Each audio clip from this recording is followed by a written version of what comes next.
Kota Cirebon yang berada di Jawa Barat dikenal memiliki ciri khas kain batik atau kerajinan rotan. Tapi sebenarnya di Cirebon juga terdapat kerajinan kerang yang produk-produknya justru lebih diminati oleh pasar luar negeri ketimbang di dalam negeri. Seperti apa produk-produk kerajinan kerangnya? Ini dia liputannya.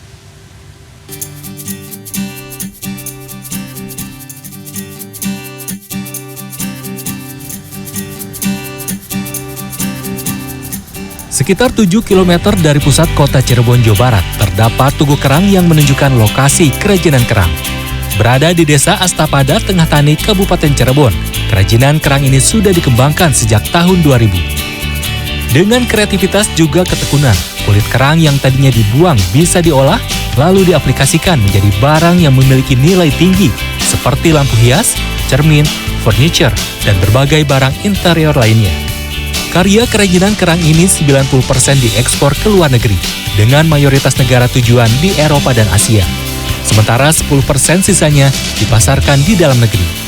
Sebelum pandemi, kerajinan kerang yang dikirim bisa mencapai 5 kontainer per bulan, di mana satu kontainernya bisa berisi puluhan ribu produk interior yang berukuran kecil, dan nilainya bisa mencapai $50.000 Amerika atau sekitar 770 juta rupiah.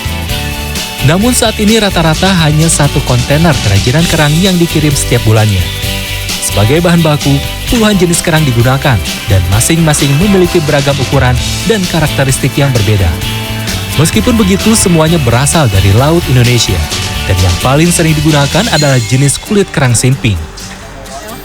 Itu banyak karena dia juga bisa dimasak, kemudian dibumbui menjadi lunak, kemudian dicetak asli semuanya dari kerang, hanya dengan disambungkan dengan lem tertentu aja, kemudian dilapis dengan semacam cairan plastik, itu sudah jadi sesuatu. Produk kerajinan kerang yang paling murah adalah gantungan kunci yang dijual dengan harga Rp12.000. Sementara yang termahal yang saat ini terdapat di galeri adalah figura besar yang dilapisi dengan kulit kerang mutiara dan harganya mencapai Rp29 juta.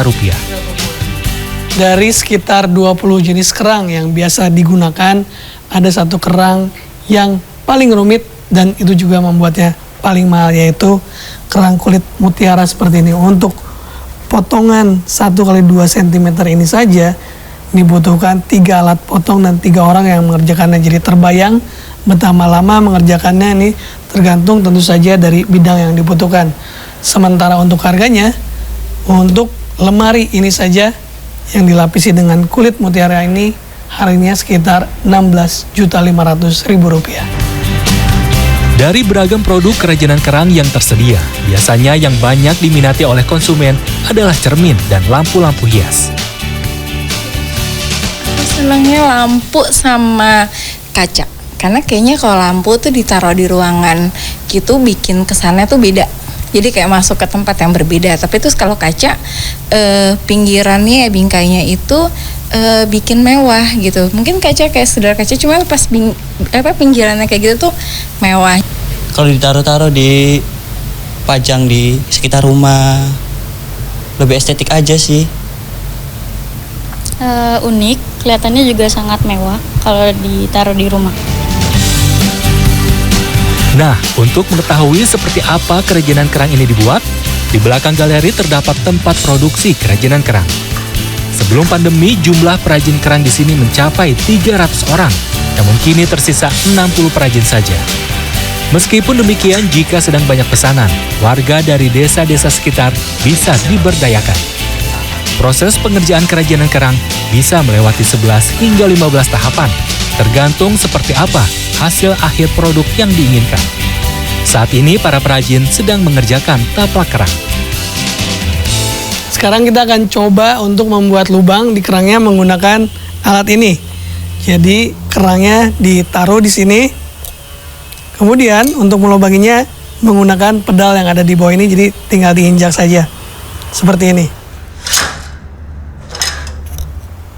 Nah, setelah ini nanti kerang akan dipotong menjadi kotak seperti ini, dan setelah itu prosesnya adalah dipanggang selama 2-3 jam dan nanti akan keluar warna seperti ini.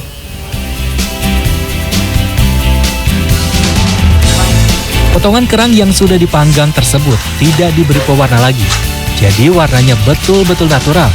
Setelah itu, potongan kerang disusun di atas bahan kain taplak, lalu dilem, dan kemudian dijahit agar kerang tidak berubah posisinya. Kalau untuk satu hari bisa mencapai 10 atau lebih, tergantung tingkat kesulitannya. Kalau ini termasuk sulit atau biasa aja, Pak? Kalau ini saya termasuk biasa ini, karena kan tinggal menjahit, kadang kusut benangnya, terus ada yang putus benangnya.